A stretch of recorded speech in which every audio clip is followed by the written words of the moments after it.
Assalomu alaykum, qadrli tomoshabinlar. Hop, biz ikkinchi sonimizni boshladik. Ikkinchi soatimizni boshladik. Hop, ikkinchi soatimizda biz o'sha birinchi tarkibda faqat qo'shimchalar bilan kiritamiz. Qo'shimchamiz shuki, bizda ajoyib bir mehmonimiz, Samarqandda ham, Qashqadaryoda ham to'laqonli fuqarosi bo'lgan inson. Sarvar aka, birodarlar biladilar, o'sha bizda iqtidor ta'lim maskanimizda fizika va robotika fanlaridan dars beradilar. Assalomu alaykum Sarvar aka. Assalomu alaykum. Assalomu alaykum. Yana bir bor rahmat. Avvalambor taklif uchun. Sarvar aka, sizga mana birinchi kelganingizda savol bermoqchi edim o'zi. Qiziqishda bor edi bu narsa. Maktabga moslashuv muhiti qanaqa bo'ldi birinchi navbatda? Mana iqtidor jamoasiga, iqtidor maktabi o'quvchilariga biz Asqar akadan ham so'radik bu narsani boshida. Iqtidor maktabidagi muhit qanaqa edi? Birinchi kelganingizda his qilganingiz. Sababi bunaqa savol berishning sababi bor. Nimagaki siz bir vaqtingiz, ya'ni real vaqt rejimida, mandan farqli ravishda real vaqt rejimida siz ham xususiy, ham davlat maktabida ishlaysiz. Siz taqqoslash boshlashdi. Savol uchun rahmat. Birinchi o'rinda siz xohlagan bir joyga borganingizda, ishga kirganingizda albatta qanchadir muddat uzoqlashib yurasiz jamoadan. Bu yerda bilmadim, bunday holat yuz bermadi. Ya'ni bilmadim. Shu birinchi kunning o'zidan jamoadagi kasbdoshlar bilan aka-ukadek qandaydir, xuddi bir 10 yillik qadrdondek bo'lib qoldik-da. Qarzi bir odamdek. Yo'q, shunday desam ham bo'ladi. Ya'ni 10 yillik qadrdondek. Nima desam, hazil qilsak, hazilni tushunishib, hazilga zo'r javob berishib, menga eng yoqqan tomon shu bo'ldi. Ya'ni davlat maktabida ishga kirganimizda men o'zim ham adashmasam shu bir oylar o'sha jamoaga qo'shilish menga nima bo'lib turgan. Qiyinroq. Lekin bitta joy borda, biz hammamiz yangi-ku. Hammamiz yangi. Bitta bekzod eski. Eskini yangisi. O'zi maktab boshlanganda ham yosh maktab dedik. Siz davlat maktabida juda yosh o'g'lar ham bor-da. Tizimlashgan. Balki bo'lishi mumkin. Ya'ni ochilganiga qancha yil bo'lgan? Har yili 12 soat dars beradigan qonuniy ustozlar bor-da. Bu yerda haqiqatan yangitda. Nol. Hammasi nol, o'shaning uchun moslashasiz ham, kadrlar. Yosh kadrlarga bog'liq deysiz. Mana men o'zim noganda eng keksasi bo'lib qoldim jamoa.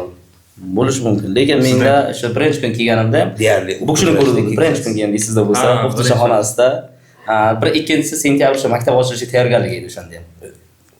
Bolalardan gapiring, 9-sinfga dars kirganingizda. Bolalarga birinchi dars kirganingizda nima bo'lgansiz? 9-sinfga kirgansiz. Sekretdan bolalar o'qiydi deb o'ylagansiz? Yo'q, informatikxonaga, kompyuterxonaga olib kirdik ularni. Birinchi adashmasam, 9-sinflarda fizikaga qiziqtirish o'shanda ham. To'xta, mana bir narsa aytib ketay, chunki Xudo shunday berganki, har bir daqiqani qadri bor-da. Ya'ni bizga shu maktab oylik beryaptimi, shu berayotgan 45 minglik oyligimizda har bir daqiqasini halol bo'lishi kerak-da baribir so'mgacha. Endi o'sha birinchi kuni yaxshi ular bilan tanishib, lekin ta'sirot zo'r bo'lgan. 9-sinflar o'rtasida ta'sirot zo'r bo'lgan menda. Ular ham bizga o'xshagan kollektivimiz har tomondan kelgandirku, yangi kollektiv. 9-sinflar ham xuddi shunaqa bo'lganda. Nol, hammasi shunaqa. Mana shu narsa biz uchun mana shu turtki bo'lgan deb o'ylayman. Yaxshi kollektiv moslashishimizga. Va keyin jamoani haqiqatan o'xshatgandek boshqaruv muhiti. Boshqaruv muhitiga shundoq ham tepadan nazorat qilib yaxshi. O'sha narsa bo'lsa, bu yoqda davom etadi. Rahmat, rahbariyat nomidan rahmat aytamiz gapingiz. Rahmat. Salomat bo'ling. Hurmatli menejer, salomat bo'ling. Sarvar aka, xush kelibsiz. Mana kech bo'lsa ham xo'p deb kelganingiz uchun, labbay deganingiz uchun rahmat, Alloh rozi bo'lsin. Boshqalardan haqli ravishda. Menda savol bor sizga. Misol uchun Ulug'bek ham matematika o'qib ketib, keyin taqdirda matematika o'qib ketganlarning sababi tarix o'qituvchisi yo'qligi bo'lgan ekan. Nima maktabda? O'sha paytda. Ancha yillar avval. Men sizga savolim, bu sohani tanlagansiz aynan. Nimaga sohasini tanlash aslida adashmasam 6-7-sinfligimdan boshlangan. Ota-onalar bilishadi. Ya'ni biza o'sha vaqtda ko'p svit o'chardi. Qishloqda ko'p svit o'chardi. To'xtadim, shu o'yda bitta buzuq fonar bor edi, shu fonarni ichini ochdim. Nimadir qilib o'zimcha yangilik qildim. Lekin o'sha men uchun eng katta ixtiro edi-da. Ya'ni o'sha chiroqni yoqish, misol uchun svitda nima deydi? O'sha fonarni ichidagi sxemasini buzib, har bittasini bittadan batareya olib, akkumulyator kuygan bo'lsa, magazindan borib, adashmasam batareya 500 so'mda shu atrofda turardi. 1000 so'mga 4 ta batareya olib kelardim-da, tushunmasam nimadir qilib bo'lib, shu kechqurun intizorlik bilan svit o'chishini kutardim. Maqsad nima edi bu yerda? Boyagi o'ydagilar, ota-ona va biron qarindosh kelganda meni ixtiroyimni ko'rib faxrlansin o'zimni. Svit yo'q uchun qilingan aslida, lekin Svit o'tishini intizor bilan kutadi. Ya'ni men o'zim qilgan ixtiroyimni ularga maqtanmoqchi bo'lish uchun. Mana shunaqa narsalar ham bor-da. Svet o'tishsiz kimgadir foyda, kimdir ixtirochi bo'lib ketadi.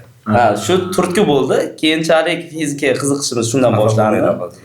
Boshida biz lampa yoqqan bo'lsa, keyinchalik uzoq ko'chaga, hovliga chiqarib, boshqa qilib to'xtadi. Meni fizika yo'nalishini tanlaymiz. Keyin shunda o'ylaganman, ya'ni o'sha nima uchun borib aynan o'sha yoqib o'chirgichdan yoqqanimizda yonish kerak degan narsa bo'lib qoldi-da. Nega aynan uni qarsak chalib o'chira olmadik? Nega ovoz yordamida o'chirish mumkin emas degan savol bo'ldi. Keyin taqdir taqozosi bilan shu fizika yo'nalishiga qiziqdik. O'qishga kirib o'sha 3-kurslarda shu robototexnika sohasi, ya'ni dasturlash qismiga o'tdik. Dasturlash qismi ham shu qiziq bo'ldi. Aslida u tushuncham yo'q edi. Ya'ni bir qiz 4-kurs qiz edi adashmasam, o'sha o'qituvchi bilan o'tayotganimizda u qiz o'sha dasturlash yaxshi bilar ekan kompyuterda. Yonida o'tirdim, kod yozyapti, boshqa qilyapti. O'ynak svetiyotni yoqdi. Bitta svetiyotchani yoqdi u prosta. Koding qilib, kod yozib, svetiyotni yoqdi. To'xtadi-da. Nimaga bu yoqdi dedim. Endi o'shanda savol, yana bir o'zi birinchi bosqich fizika edi-ku. Fizikani o'qiyapmiz, bu yoqda bir svetiyot yoqdi, to'xtadi. Keyin o'shanga qo'shimcha qilishni keyin men o'sha qizdan so'radim, nima qilish kerak. Keyin o'qituvchini ushladim. Keyin o'shandan keyin qiziqish boshlandi. YouTube'ga kirib Arduino degan platani qidirish boshladim. Boshqa qildim.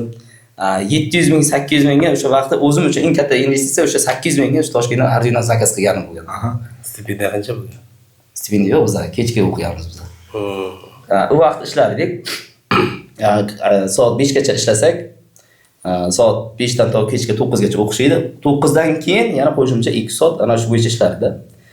Shunday vaqt bo'lganki, o'sha endi ustoz yo'q, chunki robototexnika bo'yicha ustoz yo'q edi. Hammasi mustaqil bo'lgani uchun onlayn YouTube'dan qidirishga boshladik. Robot mashina yashaganimizda 1 oy yurmagan robotimiz. Nima desam, u yerda bor edi deb otib olish mumkin edi o'sha narsani-da. Nima deydi, ichki hissiyot, ichki qiziqish o'sha narsani qo'ymadi. Bor yo'g'i kod yozayotganda, kod yuklayotganda bittagina narsani chap o'zi qo'yishimiz kerak ekan. Eng katta elementar bitta narsa. Bir gaplashganimiz aytdim. NASAning qaysi samolyoti, Space Shuttle deydi, o'sha samolyot portlab ketganda, bilmayman, 7 million dollarlik raket portlab yo'q ketgan. Nimaga desa, o'sha kodingda siz aytganingizdek parol yozilayotganda bitta pastki chiziqchami, bitta bir raqami tushib qolib ketgan bo'lar ekan. Shuning uchun portlab ketgan deyiladi. 7 million havoga uchib ketgan. Ya'ni siz shunaqa bir qiyin soha bu. Qiyin deganda qiziqarli va o'ta aniqlik talab qilmagan soha ekanda, demak. Shunday. Endi rivojlanyapti. Ya'ni bu ham o'rganayotgan vaqtida u soha hali kirib kelmagan yo'q edi. Endi yo'q edi hamda bu soha. Burada kollektiv yo'q joydan shakllanib yangi bo'lgan kabi, bu yerda kasb ham shunga monand bo'lib kelganda, ya'ni qiyoslasak bo'ladi, mana. Bu yerda kasb ham o'sha o'rganaman degan vaqtlarda endi kirib ketgan bo'lganda, o'sha otni vaqtida qanchalagan. Hozir ham ixtirochilar chiqyaptimi yo'qmi hozir? Hozirgi davrda avvalgiga nisbatan ixtirochilar zo'r, qiziqishi bor. Ya'ni bizlar davrida hali bo'lmagan edi. Internetda faqat bizlar adashmasam shu hindlar chiqargan videolarni ko'rib, tarjimasini ko'rib yasaganlikda. Hozir xususiy o'quv markazlari ko'payib ketdi, misol uchun. Adashmasam Qashqadaryo viloyati bo'yicha Kitob, Sharqsabz, Kitob, Yakkabog' va Qarshi shahrida robototexnika bo'yicha mutaxassislar bor. Sharqsabzda ham yo'q adashmasam. Nima uchun bu sohani rivojlantirishimiz kerak degan savol bor. Robototexnika sohasi nima uchun deganingizda, oddiy misol aytganimizda, qarsak chalsak bitta chiroqni yoqish misolda. Endi ikkinchi tomoni tangani ixtirochilar kimlar bo'ladi? Ixtirochilar dangasalar bo'ladi. Dangasalar ixtirochi bo'ladi. Misol uchun shuni yotganingizda to'rana svet o'chirib bor deyish. Hech kim yo'qmaydi misol. O'sha vaqtda ham yoshingiz shunday bo'lganda, tur svet yoqib ketib, o'chirib keting. O'sha yoqmaganda qani? O'sha yoqmasdan uni nimadir yo'li bo'lishi kerakki, men o'chira olaman yoki bitta tursangiz mashina zavodi bo'lishi kerak-ku. Qaysidir katta kompaniya boshlanadiki, men deydi, eng qiyin joyga dangasalarni ishga olaman deydi-ku. Eng qiyin emasman, dangasalarga beraman. Ular eng oson yo'lni topadi. Xuddi o'shunday edi.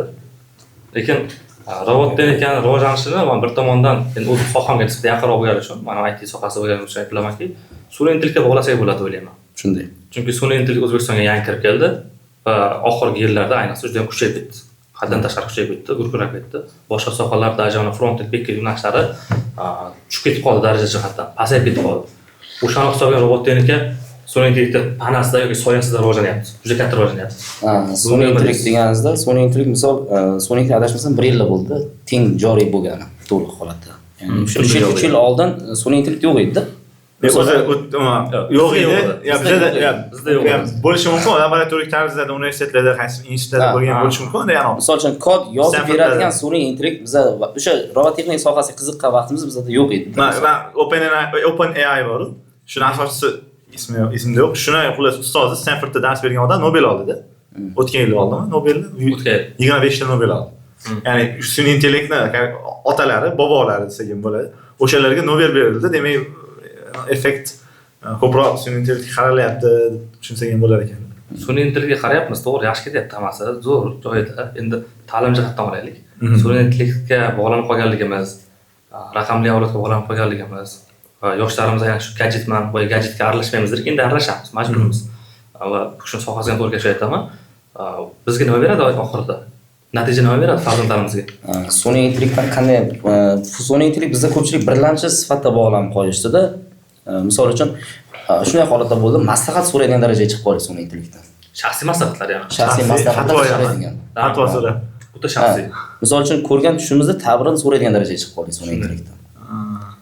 Sun'iy intellekt yaxshi bir tomoni, ikkinchi tomoni yomon tomoni.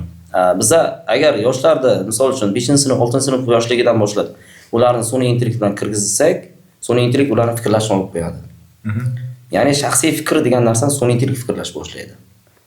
Bu degani bola hozirdan shakllanib borishi kerak bo'lgan joyda bo'shliq bo'lib boraveradi degani bu. Kelajakda o'sha yoshga yetgandan so'ng u bo'shliq to'ldirish qiyin. U aslida u kitob, ilm bilan, hayotiy hissiyotlar bilan to'ldirish kerak bo'lgan nuqtada u bo'shliq bo'yicha shakllanib boradi u yerda. Shuni hisobda sun'iy intellekt zarar. Bu birinchi sifatda bog'lanish. Misol uchun ikkinchi tomondan agar misol uchun bizda dasturchi qanaqadir bir muammoli vaziyatlar bo'lib qolsa, misol uchun dasturchilik kod yozishda nuqta qayerda xato bo'lsa yoki bo'lmasa qanaydir bir yangi narsa kerak bo'lsa, sun'iy intellekt foydali. Shuning uchun biz o'sha yoshlarni ko'proq sun'iy intellektni to'g'ri foydalanish, to'g'ri ma'lumot so'rash, to'g'ri ma'lumot berishni o'rgatishimiz kerak deb o'ylayman. Elektron xavfsizlik nimalari asoslari nima deydi shu? Qaysidirida? EHMdirmidi? Elektron hisoblash mashinalari. Mashinalar shuni xavfsizlik qoidalari degan qoidalar bo'ladi. Birinchidan sun'iy intellekt birinchi dars. Sun'iy intellektdan foydalanish qoidalari yoki xavfsizlik qoidalari deb darslik balki shundan kelajakda shakllanib qolar balki. Ana shu narsaga e'tibor qaratishmadi-da. Ya'ni kompyuterdan foydalanish qoidalari bor o'zi. Yoki qaysidir xonadan elektron jihozlari bor, boshqa bor foydalanish qoidalari, lekin aynan sun'iy intellektga kelganda undan foydalanish qoidalari degan narsa kiritilmadi. Foydalanish qo'llanmasi degan qism yo'qolib qoldi o'z-o'zidan. Yoki FI'ga ko'p berilgan savollar sun'iy intellekt yo'qolib qoldi kelganda. Va bu narsa menimcha ertaga bizga yomon ta'sir qilishi mumkin. Yana bir tomondan bolalarimiz, yosh bolalarimiz, oldingi Asqar aka o'z davrasida farzandlarimiz biz bilgan yoshligimiz kechqurun uyda svet yo'q, qop-qorong'i albom olib quyosh chizar edi. Shu chizganligimiz biz quyoshni tasavvur qilardik miyamizda. Hozir quyosh tayyor telefonda bor. O'sha tasavvur qilmay qo'ydik. Bu narsa miyani fikrlashtirishni, ya'ni refleksini sekinlashtiradi, xohlamaymiz buni. Shu nuqtada qarang, biz yoshligimizga sekinlashtiradigan narsamiz boshqa yo'nalishni ochib beradi. Qarang, shu nuqtada yoshligimizga hisob oldim. O'z davrida o'sha maktab davrida ham kalkulyator ishlatish mumkin emas edi. Kalkulyator kim ishlatadi? Uni masalan, misol matematikada ishlayotgan inson ham baribir qanaydir ko'paytirish amalini bajarsa ishlatadi-da. Lekin o'sha ko'paytirish darajasiga olib keladi-da baribir fikrlar. Biz ana shunga kalkulyator ishlatma, yo men qotib qoladi deb kalkulyatorni biz bekor qilishardi, kattalar aytishardi, ustozlar aytardi, misol kalkulyator sen meni qotirib qo'yadi deb. Hozir sun'iy intellekt kalkulyatordan pashta 100 barobar yuqori narsa bo'lyapti-da. 100 emas bo'lsa kerak, so'rayman. Million bo'lsa kerak. Nimaga? Apollo 14 oyga qo'nganda, Apollo 14 ga emas, o'sha oyga qo'nganda 14 bo'lishi kerak ancha. Ba'zi Aldrin bilan Neil Armstrong qo'ngan, o'sha qo'ngan sxemasi hozirgi oddiy elektron kalkulyatorimizdan-da sodda bo'lgan. Tasavvur insonni ilk marta oyga olib chiqqan kemada sxemasi, elektron sxemasi umuman injenerlik desak ham hozirgi oddiy elektron kalkulyatordan sodda bo'lgan. U paytligini qarang, oyga olib chiqdi-da. Hozirgi elektron kalkulyator undan 10 barobar kuchli. Hozirgi kalkulyatordan sun'iy intellekt million barobar kuchli. Va endi ularda ishlaydigan metrikalarni hisoblashimiz kerak-da. Oddiy bitta Instagramda ishlatgan vaqtimizdagi metrikalarni hisoblaylik, YouTube'da yoki ijtimoiy tarmoqda. O'sha narsalar, ya'ni biz ishlatyapmiz ijtimoiy tarmoqda har birimiz o'sha vaqtda bizni har bitta Instagramda ko'rgan videolarimizni necha daqiqa, necha sekund ko'rib turibmiz, qayerga qarayapmiz, barmog'imiz qayerda bosyapmiz, qayerda o'tirib like, kommentariya, har bir metrikasi hisob-kitobga borib, bizga qanaqa video, keyingi video qanaqa chiqishini oldindan hisoblayapti. E'tibor bergan bo'lsangiz, E'tibor berdim mana shunga. e'tibor bergan bo'lsangiz, siz misol uchun aytgandan beri. Judalar. e'tibor bersangiz, misol uchun siz Instagram yo TikTok kirganingizdan so'ng qanchadir muddatda siz kirmay qo'yingin, sizga Instagram, TikTok sizga xabar jo'natishni boshlayveradi. Mana bu ayniqsa TikTokda juda. Mana bu post joyladi, ko'rmaysizmi deb. Sizni ijtimoiy tarmoqdan izohlashganingizni sezadi u. Sizni ijtimoiy tarmoqqa jalb qilish. Detoks qilayotganingizda ya'ni bu kishi misol uchun siz 2 kun kirmadingiz. 2 kun kirmadingiz. TikTok shunday postlar jo'natish boshlaydiki, mana bu 1 million prosmotr bo'ldi, 1 million ko'rildi mana bu video. Siz ko'rmaysizmi degan savollar bilan jo'natadi. Siz o'z xohlamagan holatda uni ustiga kirasiz. Asosiy maqsad mana bunday kirgizib olish. Keyin o'sha suzib qolasiz, aniq. Chunki TikTok bitta kirgansak, albatta uning keyingi videosi qiziqasiz. Kamida yarim soat. Kamida yarim soat. Qarang endi. Ustoz, mana boya gaplashdik asqaray. Bu yoqda aytadigan gap bor hozir-ku. Hali chaqiradi-ku. Hozir taksistlar o'zini kutib taksida o'xshaydi. Esingiz keladi. Biz sizni kutyapmiz degan esingiz keladi. Meni tanidingizmi deb aytadi. O'zi yurak. Kim ekan bu? Kim ekan? Shuni yozasiz. Tek taksi bo'lib turadi. Gelmaysizmi deb keladi. Umuman qarindoshdan ham zo'rda. Har kun yozadi. Har kun holatdan so'raydi. Ijtimoiy tarmoq bilan haqiqatan ijtimoiy hayotimiz va ijtimoiy tarmoq qancha qilib ketyapti shuni hisobga. Ikkinchi masalamiz bor. Mahsulot sotish. Ikkinchi masalamiz o'z ko'pchilik fikrini eshitgan bo'lsangiz, vaqt tez o'tyapti deydi. O'sha masalaga qarab, hozir savolda boya gaplashdik. Birinchi sonda, anaqa birinchi soatda, ya'ni son deyapmiz. Birinchi soatda gaplashdik, sonda muhit bolalarda qanaqa hozir ommadan elita qatlam aytmayapman. Ya'ni AQShda xususiy elitalar yashaydigan maktablar, Bendenim kollej bor ekan. O'sha maktabi, ya'ni Midland maktabi, keyin Eton kolleji, Prince University, Shahzoda Williams o'qigan. O'sha maktablarda mutlaq telefon taqiqlangan ekanda. Mutlaq. Demak, elita qatlam tushunib yetdiki, farzandlarimizni biz qanchalik telefondan uzoqlashtirsak, ular ertaga lider bo'lishadi. Ya'ni telefonga qaramlik liderlik bilan zid bo'lib qoldi. Endi shunaqa maktablar bor ekan, shu taqiqlar ekan. Lekin uyda o'sha bolalarda iPhone ham bor, Apple o'sha MacBooklari ham bor ekan. Aytmoqchi bo'lganim, zavodi bilan olib beradi. Zavodi bilan olib beradi. Ular shu kerak, Bill Gates uyda qilyapti-ku, Apple demoqchiman. Demak, bizda qanaqa avlod shakllanyapti? Behalovat avlod, ayniqsa O'zbekistonda. Shu joyda bitta menda savol, nima uchun telefon keng ommaga chiqarildi degan savol bor. Keng ommaga chiqarildi. Mahsulot maqsad erkinroq sotishmi? Yoki reklama. Yolg'izlashtirish siyosatida. Shu gapga qo'shilaman. Yolg'izlashtirish siyosati bo'lyapti. E'tibor bergan bo'lsangiz, avvallar o'ylar juda katta bo'lardi. Esingizda bo'lsa. Hozir e'tibor bering, bironta dom oladi boring, kamida kecha bitta firmani ko'rdim, 28 kvadrat bitta uy. 800 kvadrat. 28 kvadrat. 15 so'm. Borib yolg'izlikka olib borish. Ya'ni ishchi biza borib ishlaymiz, qaytib ketamizni olamiz bo'ldi. Ya'ni ko'payish nimasi to'xtatiladi? Oila qilish, boshqa masala ikkinchi darajali bo'lib qolaveradi. Ya'ni yolg'iz yashash, yolg'iz chiqib ketish bo'lib qoladi. Keyin sayohat uchun toqqa chiqasiz. Shu. Endi ikkinchi masala bo'yab bergan savolimda, ya'ni telefon masalasida. Telefon bizda shunday holatki, fikrlash to'xtatamiz deyapmiz. Haqiqatan fikrlash to'xtatadi. Lekin bu yerda orqasi boshqa masalalar bor. Ya'ni bizni fikrimizni to'xtatib turib, boshqa joydan o'sib ketish, rivojlanishdan. Telefon taqiqlamaymiz. Taqiqlay olmaymiz. Yo'q, misol endi meni fikrim, misol telefon nima uchun shu darajada bo'lyapti? Bizni fikrlashimiz ma'lum miqdorda to'xtatib turish, ya'ni nima deydi? Tor rushni ko'tarib turish, bizdan orqadan kelayotganlarni bizni oldinga o'tkazib olish. Telefon men uchun shunday qurol deb tasavvur qilaman lekin. Hozir siz aytgan tushunasiz shu boyagi gaplashganimizda, necha oydan beri gaplashyapmiz-ku, hamma fikrlar shaklashib ketgan. Kompyuterda klaviaturasini to'qqiz deb men arang bosganman. Hozir pachimishganlar kompyuterda bemalol man deb foydalanyapti. Prinsiplar man deb foydalanadi. Manchalik darajada. To'g'ri, kodlamayman, lekin foydalana oladi. O'zi o'rgatasizda. O'sha tomoni bor. Men qanaqa darajada qilganman o'xshashdi va ular hozir qanaqa darajada qilyapti. Ya, endi qarang, biz men o'zimni 10 yoshligimizdagi narsani bilan. Vaqti bor ularni hali yana. Manda vaqti. Gugurt qutida bitta itni bog'lab, musiga chiqib turib, alo gapiradi. Fizika. Mana gugurt bu yoqda, bu yoq. O'sha narsani biz gaplashganmiz. Hozirgi o'sha yoshdan devorga qo'yib oldi. 2 barar kichkina bola shunday telefonni ochib YouTube'ni, Telegramni, Instagramni kirib bemalol foydalana oladi. Avtobusda shunday holat ko'rdim. 1 yosh birga kirmagan bola hali, qo'l chaqaloq. Onasi qo'lida telefon ushlab ketib, orqada o'tiribman, onasi qo'lida telefon ushlab bola YouTube reels ko'rib ketyapti. O'zi boshqarib ko'ra oladi. Endi shu joyga siz boyda bergan savolingiz bor, ya'ni raqamli ozuqa qo'yib qol. Ya'ni bola yig'lasa, boshqa qilsa, biz uni qo'liga o'sha ozuqasini emas yoki o'sha demak so'rg'ich emas, raqamli so'rg'ich, ya'ni raqamli ozuqani berib qo'yamiz. Sabab qilib berib qo'yamiz. Ya'ni shunday holat bo'ladiki, bolalarda o'sha yig'ladimi, demak o'sha vaqtda yig'lash kerak. U tashqi muhitni o'ziga his qilish kerak bola. Shu joyda o'sha yig'laganda ham u foydali, o'pkasi kengayadi misol uchun, boshqa bo'ladi. O'sha his qilish kerak.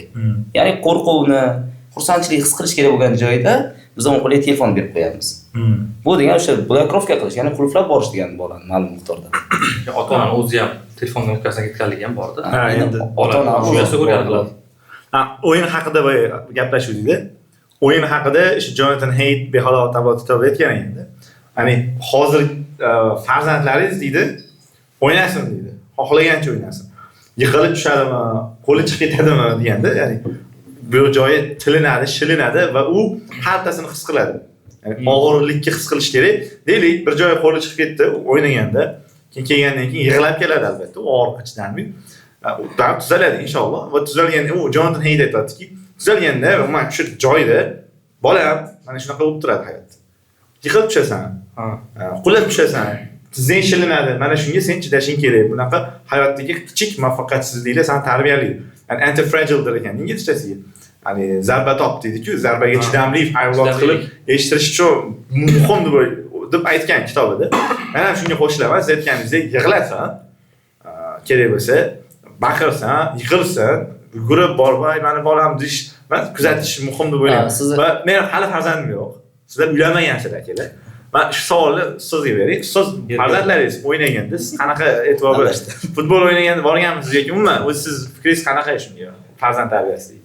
10 yildan keyin farzandsiz ko'rishni o'ylang. Endi bunaqa narsa borda, bu yerda o'sha hozirgi vaziyatda. Bizlar davrimizdagi o'sha ustozlar urushini olaylik. Ustozlardan kalta kelib katta bo'lganmiz. Hozirgi bolachi?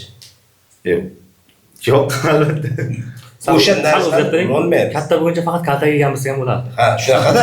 Lekin hozirgi bolalar o'sha ota-onasi kerak bo'lsa keladi-ku. Ko'rmaymiz. Endi mana bizlar davrimizdagi boya asfalt o'ynaymiz deb bu. Qani asfalt o'ynaydigan bola?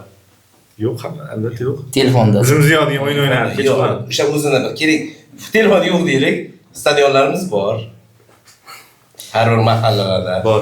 Hozir stadionlarga chiqib futbol, o'sha boshqa to'garaklar shular bilan mashg'ul. Trenirovka qiladigan sharoitimiz ko'p hozir. Lekin shuni ham hammasi qilmaydi-da. Statistikaga olsangiz 100 ta bola bo'lsa 20 tasi borishi mumkin-da.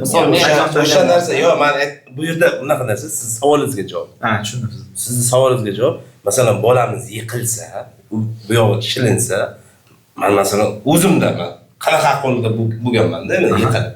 Lekin hozir bolamda shunaqa narsalarni ko'rsam, bitta mana shu joy tilinib ketsa borki, yetib keladi o'zimiz. Yo'q, oldingilar nima siz zarba top qilib tarbiyalash bo'lganda oldinda. Ha. Hozir o'sha narsa yo'q. Hali flap deganingizda hozir ko'p bo'lgan.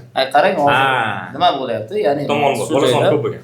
Ya, endi sizcha o'sha davr bola soni ko'p. Yo'q, men nimaga unda hozir sarvarga gap ikkovimiz gaplashib qoldik. Menga tik ketdim gapiga. Xullas, Ulug'bek ham aytmoqchiki, men xullas fakrdorlik degan kitobda o'qigandim, aytgandim-da, ikkovimiz gaplashganmiz bu mavzu. Qachon farzandlar ko'p tug'iladi? Ko'p tug'iladi, qachon kambag'allik bo'lsa, deyilgan-da va nimaga ko'p tug'iladi? Qaysidir farzand mana Afrikada juda ham ko'p tug'ilish bor. Hindistonda juda ham ko'p tug'ilish bor. Nimaga? Chunki ularda 10 tadan deylik 5 ta farzand o'tib ketadi. Balki 4 ta, 3 ta farzand o'tib ketadi. Va ota-ona bunga chidaydi. Bolasi yiqilib tushsa, tabiiy tanlanishdan o'tolmaydi. Ha, xuddi shunaqa ekanda ustoz. Endi qarang, rivojlangan mamlakatlarga borganingizda, vaholanki Yevropada, Finlandiyada, hatto Rossiyada O'ziga to'q. O'ziga juda ham to'q va farzand tug'ilishiga geroymat degan tushuncha bor. Ya'ni unaqa ma'nosi, masalan, bitta farzand tug'ilsa, qanchadir pul beriladi. Masalan, Germaniyada ham, Finlandiyada ham ko'p pul beriladi. Koreyada, Yaponiyada ham xuddi shunaqa deyishadi. Rossiyada bilaman qandayligini. ikkita farzand, 3 ta farzand bo'lsangiz, imkoniyatlar, soliqdan ozodlik yoki subsidiyalar oshib boraveradi. Bu geromat sovet davridagi bir ko'rinish. Xo'p, nimaga Rossiyada ham xuddi shunaqa, ya'ni ko'p farzandli bo'linglar desa ham odamlar ko'p farzand tug'mayapti, ayollar, chunki boyaga sifatli bo'lishi kerak. Ikkita bo'lsin, 3 ta bo'lsin, sifatli bo'lsin deya shunaqa o'tib qolgan deydi. Kelajagini ham o'ylash bor-da. Ha, balki. Vaholanki, ana tarozini bu yoqqa qo'ysak, davlat beradigan subsidiya bilan 10 ta farzand bemalol katta qilsa bo'ladi Yevropada. Lekin yo'q, bitta farzand, ikkita farzand bilan cheklanyapti. Chunki sifatga e'tibor berib ishlar ekanda. Afrikada buni teskarisi. Songa e'tibor beriladi, chunki baribir sharoit, maishiy xarajatlar ham bor-da. Odamlardagi maishiy xarajat kuchayib ketdi, ko'payib ketdi. Oldin uyimizda tomorqadan hamma narsa bo'lardi. Oziq-ovqat tomorqadan chiqardi. Tovuq, qo'y yoki go'sht yegan mahsulotlar hammasi uyda chiqardi-da. Hozir o'sha narsani hamma sotib olyapti. O'z-o'zidan boyagi odamlarning oiladagi rasxodlari deganda xarajatlar, o'zbek tilida xarajatlarimiz ko'paydimi? 2x oshadi. Kamida 2x oshadi. Xarajat ko'payganligi hisobiga narx-navo o'shadan oshib boryapti. Pul qadrsanishi yoki boshqa O'zbekistonni o'ylamayman. Yo'q, o'zi umuman dunyo bo'yicha o'qiyotgan bo'lsa ham narx-navo subsidiya beradi davlatlar. Yo'q, narx-navo oshyapti-da. Hamma joyda oshadi-da narx-navo. Bu u narsani bu yerda narsa oshsa ham o'shanchalik rizqini beraveradi-ku. Ya beradi. Endi siz buni bilasiz berishini. Bizda aytmoqda. Bu tomondan olmoqchi bo'lganim maishiy xarajatlar oshyapti-ku. Maishiy xarajatlar oshgan sari boya tug'ilgan bolalarning har birining o'zining maishiy xarajati bo'ladi-da. Bitta bolaga beriladigan maishiy xarajat oilada 10 ta bo'lsa, 10 ta bola uchun maishiy xarajat oshadi. 10 barobar oilaga olasizki. Yo'q. Subsidiya ham beradi. Ya mana, demak, boyagi demak, u bilmayman qanaqadir isbotlangani, iqtisodiyotda o'rni yo'q deydi-da. Hans Rosling aytadi-da, shu iqtisod, ya'ni tibbiyotchi o'zi, iqtisodiyot bo'yicha ishlar qilgan, statistika bo'yicha. Unda boyagi gapda bolani sifatliligi muhim deydi. Siz aytgan gapga to'xtalib. Hozir mana shu aholini ikkita bo'lsin, zo'r bo'lsin. Aholini sonini nimani belgilab beradi? Iqtisodiyot o'sishini albatta. Aholimiz mana yildan yilga Yaxshi keldi deyman. Yo'q, 40 million gapirishdi. Inshaalloh. O'sha 8 million, 40 million, 50 million bo'lganimiz bizga nima beradi? Iqtisodiyot rivojlanadi. Iqtisodiyot rivojlantirish. Ancha bo'ldi, ancha rivojlanadi. Va katta davlat uchun inonamiz. Ya mana davlat katta bo'lishligi, aholi soni o'sha narsaga yetkazib beradigan bizning mahsulotimiz bormi? Boya siz aytgan narsangizga aytaman, mana gapingizga. Mahsulotimiz ichki tomondan bilmadim, yetarli bo'ladimi yo'qmi, u narsani ko'proq sochlar biladi. Lekin shu yetarli bo'lmaganligi hisobiga, menimcha kelgusi yetarli bo'la olmaganligi hisobiga ham davlat chiroyli plankalarni qo'yapti. Chet tilini o'rganish kerakligini, o'rganish majburligini biz his qilib boryapmiz. Yoki-da shu orqali chetdan keladigan mahsulotni yoki chetdan keladigan mablag' ko'paytirish hisobini. Ya siz qachongacha chetga chiqish o'zimizda. Yo'q, chetga chiqish emas, o'zi chetdan olib kelish. Chetdan narsa o'rganish kerak. Mana til o'rganishni farqi nima sizga aytaman-da. Til o'rganasiz. Til o'rganish ikki xil bo'ladi-da. Mana Koreyaga ishlashga ketadigan til o'rganish, koreys tilini o'rganib olish. Yoshligida. Yo'q, shuni ikkalasi. Mana shuni boshqa tushunishni aytmoqchiman. Xitoy sifatida olaylik. Biz Xitoy tilini o'rganib Xitoyga ketmoqchi emasmiz. Biz Xitoydan keladigan investitsiyani Xitoylar o'zi boshqarib, bizga kamroq olish berishligidan noroziroqmiz haligi yoki xohlamaymiz, yoki biz o'shani qanday ishlatilganini bilish uchun til o'rganamiz. Xitoylar bilan muloqot qilishimiz uchun, ular bilan teng darajada turishimiz uchun kerak. Yashang. Bizga Xitoy tili shu uchun kerak, masalan. Endi mana rus tilini o'rganasiz deylik. Rossiyaga borib o'rganasiz. Xuddi shunday. Endi u narsaga tabiiy ravishda ishchi bo'lib ketganingizni aytaman. Siz bir narsa aytsangiz. Bir narsa aytsam, kecha Samarqand shu vokzalda, Samarqand olish hisoblayapman. Samarqand vokzalida bitta xitoylik bilan tanishib qoldim. Bu baribir podkast ko'rmaydi-yu menimcha. Xitoylik katta energiya sanoatida ishlar ekan, kompaniyada, katta, juda ham katta kompaniya ekan. Nurobodda adashmasam, haligi shamol tegirmonlari, shamol turbinalari deydi-ku. O'shalarni xullas ustida ishlashyapti ekan. Shu loyihani ustida u milliard bo'lsa kerak menimcha dollarda. Xitoydan kelgan, o'zi George Washington universitetida AQShda magistr o'qigan ekan. Xitoy tilini biladi, ingliz tilini biladi, o'zbek tilini endi o'rganyapman dedi. Premyer ministr bilan uchrashganda shundaylar, bosh vazir bilan uchrashgan, juda ham bir anaqa iste'dodli yigit ekan. O'zining sohasi mutaxassisi, injener ekan. Men aytdim, qayerga ketyapsan? Toshkentga. Ajoyib, biz bir 20 minut gaplashib qoldik. Toshkentda turyapsanmi? Toshkentda yashayman va hokazo. Toshkentga borib men bugun kechqurun onamni kutib olishim kerak. Onam Shanxaydan adashmasam uchib keladilar Toshkentga. Sayohatga kelyaptilarmi? Aylangansa, yo'q. Onam Toshkentga kelib accounting, buxgalteriya bo'yicha firma ochmoqchi va Xitoydan O'zbekistonga kelayotgan kompaniyalarga xizmat ko'rsatadi. Toshkentda. Men aytdim, nimaga? Ya'ni onlayn ishlasanglar, yo'q, Toshkentda menga havosi yo'qdi va bitta zo'r gap aytdi. Uzbekistan is developing dedi. O'zbekiston rivojlanyapti. Yani Toshkent rivojlanyapti dedi. Poytaxt ancha rivojlanyapti. O'shani ko'ra oldi va keyin ko'chib kelyapti. Ya'ni men o'ylayman-da, bizda maqol bor. O'z yurtingda, o'z yurtda shoh bo'lguncha o'z yurtingda gado bo'l. Balki qo'shilarman, lekin men aynan shu maqolga qo'shilmayman. Kimdir qo'shilishi mumkin. Xitoydagi, deylik, Xitoyda bu ayol, bu oila 50 ming oyga dollar topsa, 2 kishi bo'lib turib, O'zbekistonga kelsa 100 ming bo'lardi va ular kelishyapti. Bu aytgan gapi Xitoydan ko'ra O'zbekiston yaxshiroq deyapti-da, ya'ni rivojlanayotgan jihatdan. Mana shu menga juda ham ajoyib ta'sir qildi. Kimdir aytishi mumkin, Xitoyliklar bosib ketadi deyishi mumkin. Yo'q, u kelishi tabiiy, chunki hamma joyda Chinatown bor. Bizdan boramizku. Nyu-Yorkda ham Chinatown bor, masalan. Yo, biz ham boryapmiz-ku. Ha. Chet davlatlarga bizlar ham o'zbeklarning o'zini qanaqa qishloqlari bor, boshqa narsalar bor, xuddi shunday. Uni aytgan gapi rivojlanyapti degani menga yoqdi. Endi shuni yoqdi deb prosta taka bir kibrga berilib o'tirishimiz ham kerak emas-da. Aynan biz ham xitoy tilini o'rganib, ularning asl maqsadi, unga kelib o'tsak rejalarini bilib turib, ular bilan teng hamkorlik qilishimiz kerak emas. Yoki onasini o'rniga biz buxgalteriya firma ochsak bo'lardi-ku, Xitoy tilini bilganimizda. Xitoy tilini bilib, Xitoy madaniyatini o'rganib, ularning nima uchun ketganligini bilib, aynan ularga qilmoqchi bo'lgan ishni biz oldinroq qilsak bo'lardi. Qalbini topib, yo'lini topib, bitta buxgalteriya firma qilganimizda ustoz pul tegib qolardi, masalan. Katta firmalar kerak emas. Shu joyda savol bor sizlarga. Xitoyliklar masalasini ochganlar. Okay.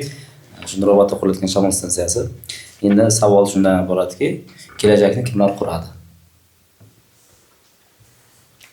Jim turganini sezyapsan, kim qurishini. Og'ir savol. Ana o'chalarimizdan bittamiz emas. Men o'ylayman, fikringiz. Kelajakda men albatta ishonaman, iqtidorli bolalar. Inshaalloh albatta farzandlarimiz kelajakda quradi. Biz ularning kelajagini qurishga yordamlashayotganimiz uchun. Chunki o'zimizga nisbatan ularning o'zimizga hozir ancha uylanmagansiz, hali farzandingiz yo'q deb aytdilar-ki, Xudo xolasa bu hammasi bo'ladi va poydevorda qo'yib borasiz. Qo'yib borganingizdan keyin bu narsa o'z quriladi keyin. Sizda poydevorga qarab Biz misol shu davlat kelajagi misol uchun yoshlar qo'ldak. Shu yoshlar endi hozirgi rivojlanayotgan davrda yoshlarimiz qanday talabga javob berishi kerak degan savol mayli. Asosiysi men bittadan so'ylayman-da, yosh yigitni yoki yosh bolani qanday, ya'ni talabga bitta talab bo'ylayman har doim. O'zimda ham bu kamchilik bor-da. Hali ijtimoiy odoblarda bir gap bor. Telefon internetga kirganda ham bismillah aytib kirish kerak edi. Niyat to'g'ri qilib kirish kerak edi. Shuni to'xta olasiz deydi. Shuni amal qilganda doim to'xtalganman, boshqa payt to'xtalmaganman. Men talab qilardim har qanaqa yosh yigitdan yoki boladan u qanaqa talabga javob berishi kerak. 21-asrda ishlatib turgan telefonini bu hammaga kerak.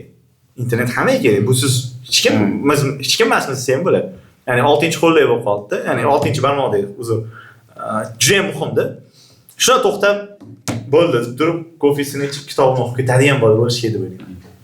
Mana shu men uchun eng katta anaqa daraja ya'ni o'sha asosiy fizika sohasi bo'yicha ketsak agar, endi yo'nalish bo'yicha balkim kimyo yo informatika boshqa fanlar boshqacha bo'lishi mumkin. Fizika bo'yicha olsak, hozir siz aytganingizdek, engineering bo'yicha, ya'ni shamol stansiyalari bo'yicha ketyapti u yerda. Nima uchun hozir kuchli fiziklarimiz bizdan balkim bordir, balkim yoki chiqib kelayotgandir. U darajada biz o'zimizdan engineering chiqmayapti, misol uchun. Shu yerda mening fikrim bor, ya'ni o'sha iqtidor maktabini tanlashimning yana bir asosiy sabab shu yerda erkinlik bor bu yerda deganda. Misol Finlandiya ta'lim tizimini o'rganganimda, u yerda bitta mavzuni, bitta formula misol uchun, misol x to'g'risi x harakat mavzusi o'tayotgan bo'lsa, ular bir kun ichida tugatib qo'yishmas ekanda. Ya'ni ular 3 kun. Ya'ni qachongacha bola o'sha narsani anglab yetgunigacha qilinar ekan. Bizda shunday holatki, misol uchun dars berishimda birinchi bizlar formuladan kelamiz. Fizika. Ko'pchilik fizika yoqtirmasining sababi quruq formula deydi, tushunmadim bo'ldi. Bo'lmaydi bu fan deydi. Yo'q, aslida fan fizika bu tabiat tili. Biza bolalarda nega degan savolga javob bera oladigan darajaga chiqarishimiz kerak fizikani. Ya'ni formulani so'rab emas. Nega quyosh bu tomondan chiqdi? Nega yomg'ir yog'adi? Nega kamalak chiqadi degan savollarga bolalar o'zi javob berish. Bizda esa ko'p hollarda teskarisidan kelamiz. Birinchi formula yodlatamiz. Formula yodlatgandan keyin u tushunmasa o'sha harfni bilish kerak. Demak, v teng s taqsim t holatda. Bo'ldi. V dan oldin, v dan keyin t, kasr chizig'i tepada s, pastda esa t bo'lish kerak. Lekin mohiyat nimaga bu? Nima uchun bosib o'tgan yo'lni vaqtga bo'layapmiz degan savol berilmaydi ko'p hollarda. U 45 minut tugatiladi. Bu tabiiy holga, insonga xos unutish. Takrorlanmas unutish. Bu bizda ya'ni shu teskari kelish. Savol beraman. Aynan shu siz aytgan fizika fani, men bilaman savol javobini. Baribir iqtidorda qanaqa o'qityapsiz? Hozir bunga ham kelamiz. Nimadir uzr, bitta besh olib qo'ying. Nimaga? Men savol bermoqchiman. Suhrob aka, nimaga repetitor bo'lmagansiz? Savol. Sarvar aka kecha. Unga ham to'xtalamiz. Sarvar aka, nimaga repetitor bo'lmagansiz? Men javob oldim. Hisob nimaga? Menga formulyotlarni faqat masala eshittirish yoqmaydi. Ha. Shu gapni uje oldim men sizdan. Unaqa emas. Bu yerda bu kishi aytdilar-ku, formula. Shu narsani formulasiz qilsa bo'ladi. Bo'ladi. Siz o'sha mavzuni mohiyatini ochib berishingiz kerak men uchun. Mana men hozirgi kunda, kecha eritma mavzusi 122 ta formula bor.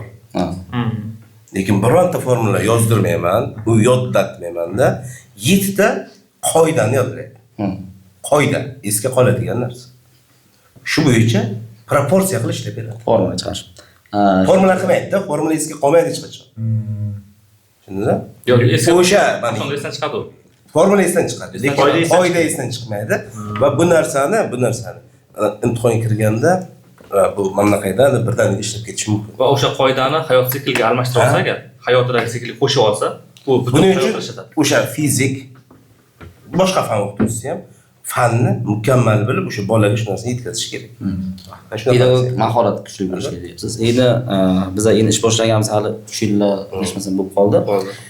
Endi shu yerda aytmoqchi bo'lganim, biz teskarisidan kelish boshladik. Ya'ni ixtiyor maktabining o'zida formuladan emas, savolimga javob beryapti endi.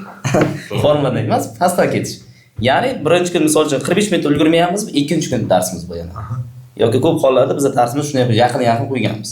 Misol uchun oddiy bitta o'sha tezlik mavzusida ketayotgan bo'lsak, bugun bolalar xulosa ola olmadi tezlik haqida, demak keyingi darsimiz shu haqda bo'lishi kerak. Sizda reja bo'yicha emas. Yo'q. Mening maqsadim quruq reja orqadan qo'yish bilan bu yoqda agar natija bo'lmasa, bu foydasi yo'q-da. Shuning uchun bizga kerakli narsa bola boyna o'sha aytganimdek tezlik masofasida bo'layotgan bo'lsa, bolalarni doskaga chiqaraman. Masofani biz metrlab o'lchaymiz.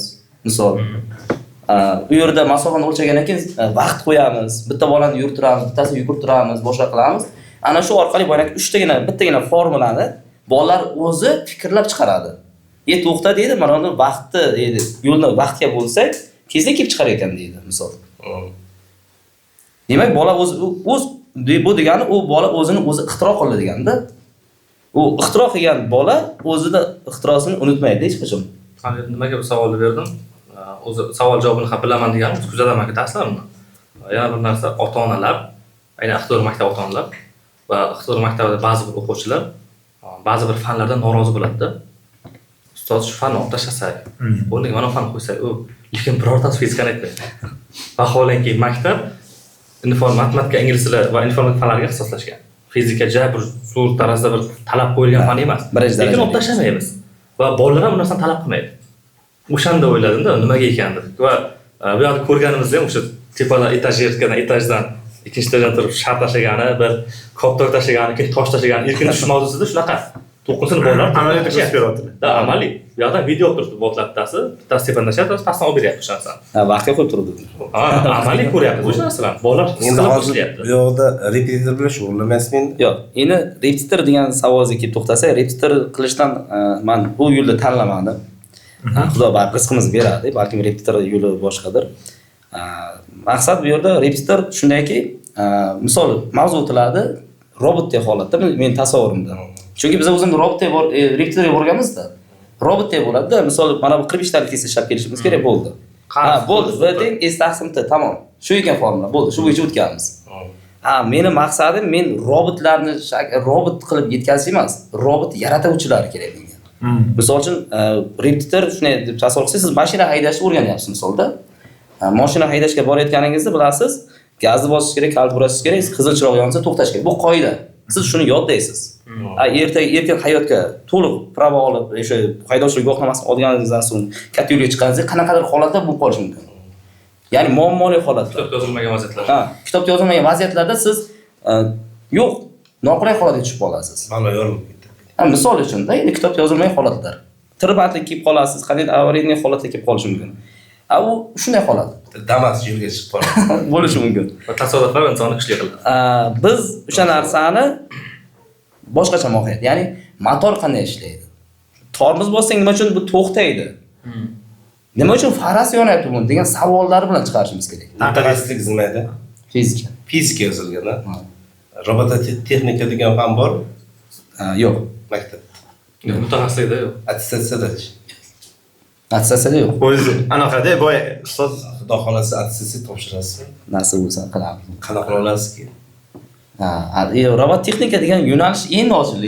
Yo, fizikadan olmoqchi. Qizilga borib to'xtaydilar. Siz fizikani olishingiz kerak. To'yib olishingiz kerak. Qanaqa qila olasiz? Tayyorlab olamiz uni. Qanaqa qila olasiz? O'qiladi. O'qiladi. Siz hozir repetitor yo'nalishini tanlamadim. Menga formula kerak emas deyapsiz. Yo, men yo'nalishimga emas, men bolalarni yo'nalishiga Shunday men dars o'tishingizni aytmayapman. Siz o'zingiz uchun fizikani o'qishingiz kerakmi? Hozirgi kunda siz to'yib olishingiz kerak, rivojlanishingiz kerak. Ustamalar bor. Lekin bu yoqda maqsadi boshqacharoq. Yo, meni maqsadim toifa ham u darajada emas mening maqsadim. Toifa Biza maqsad bolalarni hech bo'lmasa 50% fizikani nimaligini tushuntirib yetkazish. Men shuning uchun hayot nimaligini bilsam. bor fokusimni toifaga qaratgan. Agar toifaga qaratganimda men hozir mana bu yerda 40 ming darsimni o'tardimda, men ishim bor chiqib ketgan bo'lardim ochig'i. Bor o'sha qo'shimcha nima qilib, xuddi nima deydi, pulni ortidan quvishday bo'lib qoladi. Men uchun bu narsa. Yo'q, hammaga emas. Yo, hammaga emas. Men uchun deyapman-da, shaxsiy fikrim. To'g'ri endi. Shaxsiy fikrim. Maqsadim, misol men reja qildim, masalan uchun. Haqiqatda 45 minut bo'lgandan o'zi bu yoq kuzatib turadilar. 45 minut bo'lgandan chiqib ketaman. Boshqa ish bilan chiqaman. Yo'q, u sizga tegishli emas, prosta siz aytmoqchi bo'lgan. Biroz tegib ketdi. Yo, aytmoqchi bo'lganim. Baribir xohlaymiz yo'qmi? Dasturxon to'rtta burchakli. Shunday. Baribir qaysidir burchaklar tegadi narsa. Men shu fokusimni hozir toifaga ham qaratmayapman. Xudo xolasa sabr qiling, hali fokusingizni oilaga qaratasiz. Balkim o'zi oshgandan keyin sizga ham bu misol robototexnika deylik, nom bermasa iloji yo'q, majburlikdan misol bo'lishi mumkin. Hozir sizda o'zingiz xarajatingiz qoplab turibdi. Sizga yetarli. Lekin bu yoqda tanlagan kasb ham shunaqa zo'r kelgusida ham menimcha pasayish o'rniga faqat o'sish hisoblanadi. Albatta, ishlash kerak-da, ishlash kerak. Ishlash uchun esa iqtidorga o'xshagan jamoa kerak. Jamoa kerak, yana plus mana nazariy deb aytdingiz-ku, nazariyni bilmagan holda amaliyot hech qachon qila olmaysiz. Mashina haydab, keyin prava bermaydi-ku, mashina haydattirib. Birinchi o'qitadimi? Demak, bu narsani hamma davlatda ham shunaqada, to'g'ri rivojlanganda.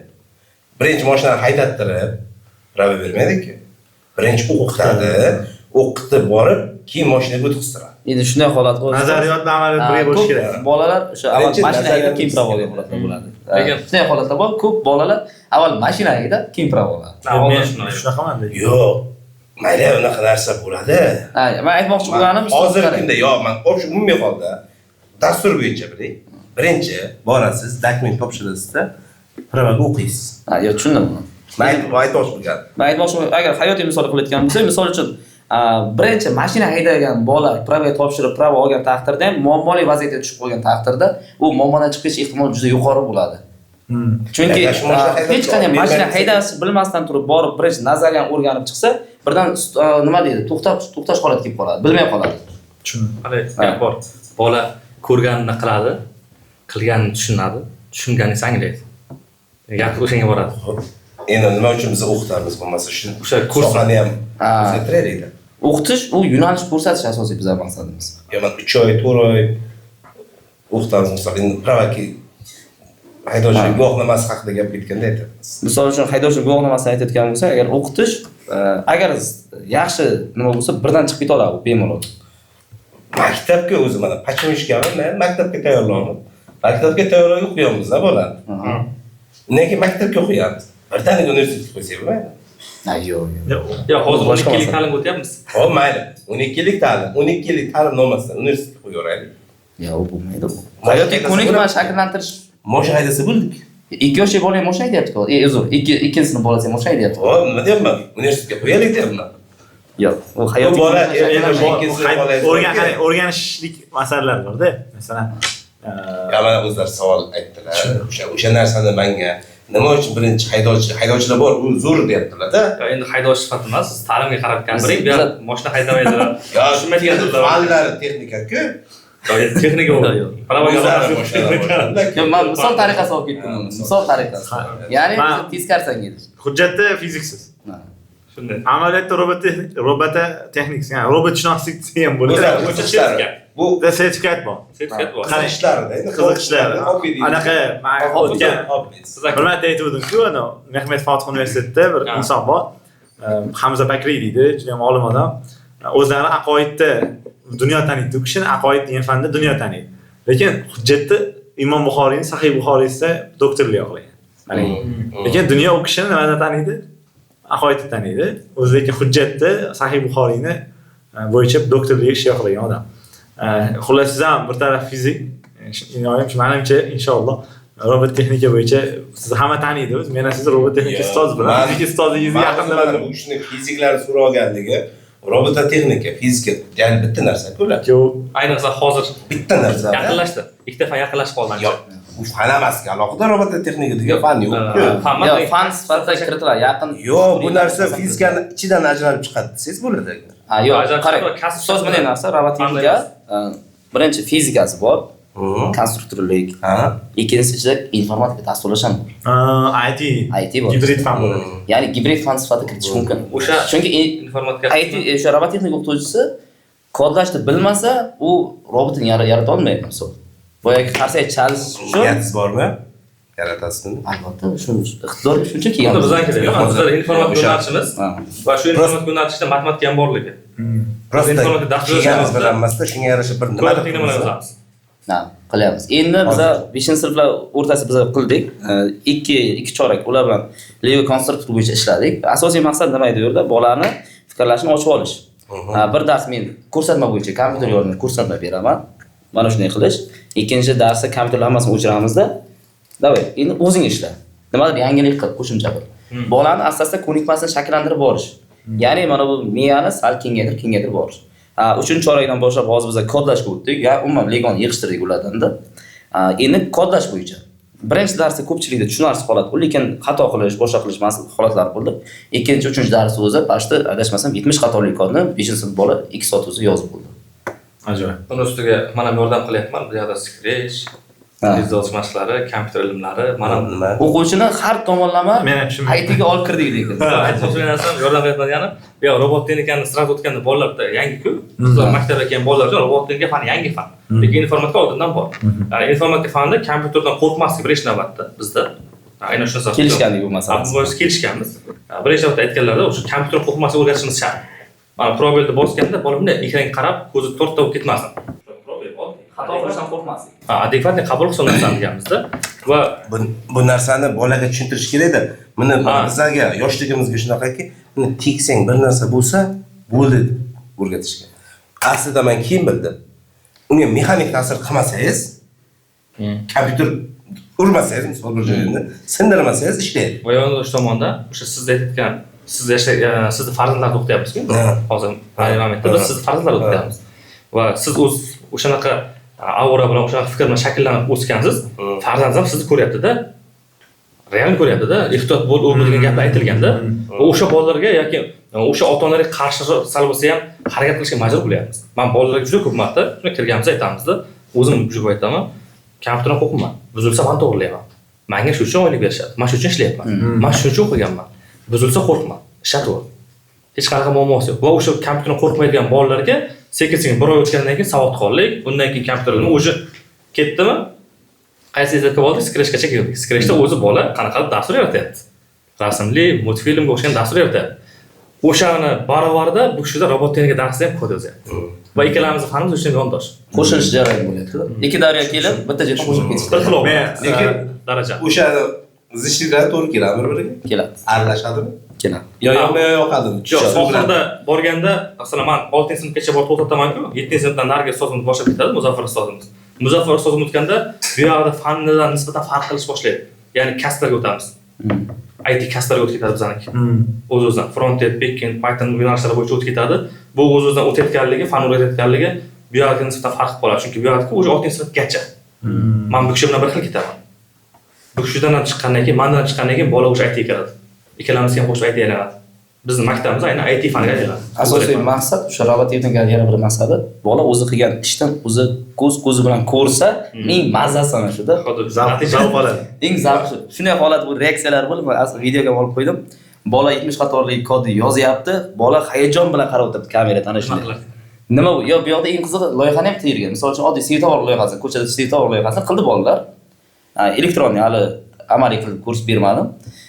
Bu yoqda 3 ta svetoforni terib, sxemalarni chizib, simlarni ulab kirgandim dars o'shanda. Endi bola o'shani bosdi, endi dastur tekshiradi kodni xato yo'qligini. Men nima berdim topshiriq faqat bitta svetofor uchun topshiriq berdim. Ya'ni mana buni bosasam, mana buni yozganda shu narsa bo'ladi. Bo'ldi, boshqa narsa yo'q. Bu yerda o'shani 3 barobar ko'paytirdi bu bola. Bola diqqat bilan shunday qarab turibdi-da, hayajon bilan. Uni ko'zidagi hayajonni ko'rsangiz, ishlaydi yoki ishlamaydi. Boyagi dastur ishladi-ku, o'rnidan turib ketadi shu bola. O'rnidan turib, bu hozir kompyuterga bajariladigan narsami? Kompyuter amaliy ham qilinadi. Yo, o'sha kompyuterda amaliy qilinadimi shu? Kompyuterda kod yozadi, bu yoqda terib qo'yadi robot. Bunday narsa. Borda shunaqa narsa. Misol bizda Arduino fizika bilan kimyo fanlari Komplekt bor, ustoz. Yo'q, hozir mana aynan shu soha bo'yicha borsiz. bor. Fizika bilan kimyo fanlarini yomon yurardim. Endi siz yapman. Avvalda tafovut bor. Yo'q, bizda vizual studiyasi bor, ya'ni vizual studiyasi bor. Ya'ni bir tomonda kod teradi, bir tomonda sxemani yasaydi. Elektron, ya'ni o'sha holatda bor, o'sha nimani topolmay taqdirimizda ham elektron bor hozir hamma narsa. Elektron yig'ganda o'sha kodni tayyor qilib ishlatdimi? Bo'ldi. Asosiy maqsad boyagi sxemani to'g'ri olib borib qo'yish joyida. To'g'ri olib joyida qo'ya oldim, demak u amaliyda o'sha narsani qilib bera oladi. Loyiha ishlaydi. Loyihani chizadi, loyihani kodlaydi. Birinchi chiziladi, hammada. Eng qizig'i bola kod bilan gaplashishda, muloqot qilish. Ya'ni eng misol 70 qatorli kodni yozish juda qiyin, to'g'rimaydi ingliz bilan. Lekin uni muloqot qilib, mana bunday yozaman deb kelish fikrlar, u bolani adashmasam fikrlashni ancha kengaytiradi. Har tomondan kengaytira oladi. Tushunishga o'tadi. Demak, bizda mana boya aytdingiz-ku, bola qiziqyapti. Men fikrim bor-da, behalovat avlodni bolani qanaqa bu yoqqa burish kerak. Ya'ni o'zi qiziqtirgan va qachon boya aytdi-ku, qanaqa talab qilsa, men shu talab qo'yardim. To'xta bo'ldi. Behalovat emas bo'lsa kerak. Men fikrim, men ham shunaqa xulosaga kelyapman hozir. Shuna to'xtatib, telefonni, planshetini qo'yib, to'xtay oladigan bo'lish kerak. Unaqa to'xtay oladigan bo'lish uchun siz internetdagi zavqli, o'ziga jalb qiluvchi jozibali kontentlardan ko'ra siz jozibali kontent berishingiz kerak hayotda. To'g'ri? Shu bo'yicha nima deysizlar? Men to'g'ri xulosa qildim deb o'yladim. Telefonni masalasiga kelganmiz, biz o'sha aynan biz 1-sinf, 3-sinflar, 4-sinflargacha bo'ldi. Ya'ni o'sha Lego video bo'yicha ishlaganimiz ham. Ularning qo'lida ham misol planshet olgan taqdirda ham ular o'sha kodni terib, ularda o'yinlik kod faqat. Yo'la yozmaydi-da, rasmli ko'rinishda. Maqsad boyagi bola telefondan to'g'ri foydalanish odobi. Misol uchun o'sha telefon qo'lida turibdi, lekin undan internetdan Instagram, YouTube ko'rmayapti-da, boyagi kod teryapti misol. IT yo'nalishida yotgan bo'lsa. Bolani qo'liga men planshet berdim, misol u bola chiqib ketish mumkin edi o'sha joyda o'zida. Chiqib ketib YouTube'ga kirish nimasi bor edi. Mana shunchaki sinov tariqasi. Yoki bola bo'lsa o'yinga kirib ketib qaysidir ana. Misol planshetni ochib berdim-da, o'sha dasturni ham qo'yib qo'ydim. Oddiy holatda, bu yoqda YouTube turibdi, bu yoqda Instagram turibdi. Men o'zim men chiqib ketdim deb ketdim. Da Boyan aka bolaga men aytdim, agar shunga kelsa mana shunday qila olasan deb. Bola o'sha Legoni yig'di. Boyan aka dasturga o'zi kirdi. Ya'ni o'sha Instagramga kirish bo'lganda yoki o'sha YouTube'ga kirish bo'lgan holatini surdi-da, u dasturga kirdi, o'zi yo'lini topdi. Chunki qiziqish bor. Ichkaridagi boya aytganingizdek, qo'shtirnochidagi jozibali kontentlardan ko'ra siz quvnoqroq, foydaliroq nimadir berganingiz uchun bolaga o'sha zavq berish. Ya'ni men shuni qila olar ekanman degan zavqini berish qildik-da bizlar. Va tabiiy ravishda maktabdagi muhit ham shu shakllangan. Ya'ni sen qo'lingdan kelmaydi, sen bo'lmaysan deydigan gaplar bor-ku. Sen qo'lingdan eplolmaysan degan holatlarda men qila olaman degan tushunchani bersa, demak u undan keyingi kattaroq narsaga bemalol katta qadam bilan bosa oladi. Keyin o'zi men siz darsga bir marta kirganman, esingizda bo'lsa kerak. Arab tili o'qituvchisi bir marta kirdim. 4-sinfda edi. 4-sinfdagi bitta ko'rganim, men aqlim yetmadi to'g'risi. Ko'rsam ham o'rganalardim, lekin bilmayapman, birinchi marta men kirdim, qarab o'tiribman. 4-sinfda Muhammad degan o'quvchimiz keldi. Ustoz dedi, "Bu nima qilmaydi?" Qo'lingizga bering dedi. Yosh bola, 4-sinf. 4-sinf, men 11 yosh. 11 yosh, men 24 ga qarab ketyapman. 13 yil farqi bor-da, 13 yosh farqi bor. Bitta muchal bor ekan. Ana narsani oldi, nima o'sha sxemani oldi, Lego edi o'shanda. Buni bunga ular ikkinchisini uladida, bu yoqda keyin kodni o'yin tarzida terar ekan. Shuni bosib, men yurmadim. Keyin siz keldingiz, mana to'g'rilaganingizdan keyin bizni qo'limizdagi kompyuterga ulangan Maha o'sha traktorchami deyman-da, yurdi-da, ana robotcha. Men uni ko'rib, nega qaradimda, gap yo'q dedim-da, ichimda shunday xursand bo'libman. Yana yurayotgani meni hayron qoldiryapti-da. Bu faqat sim borligini tushundim yani. Bu sim shunchaki zaryad bo'lgan. Zaryad bo'lgan, ha. Endi qarang, bu bolaga qiziqish beradi. Bolaga jozibali ko'rinib turibdi. Ana unga nisbatan. Albatta. Reels bilan shortsga nisbatan, telefonga nisbatan, ijtimoiy nisbatan. Endi hamma narsani qo'l bilan bajarsangiz zo'r.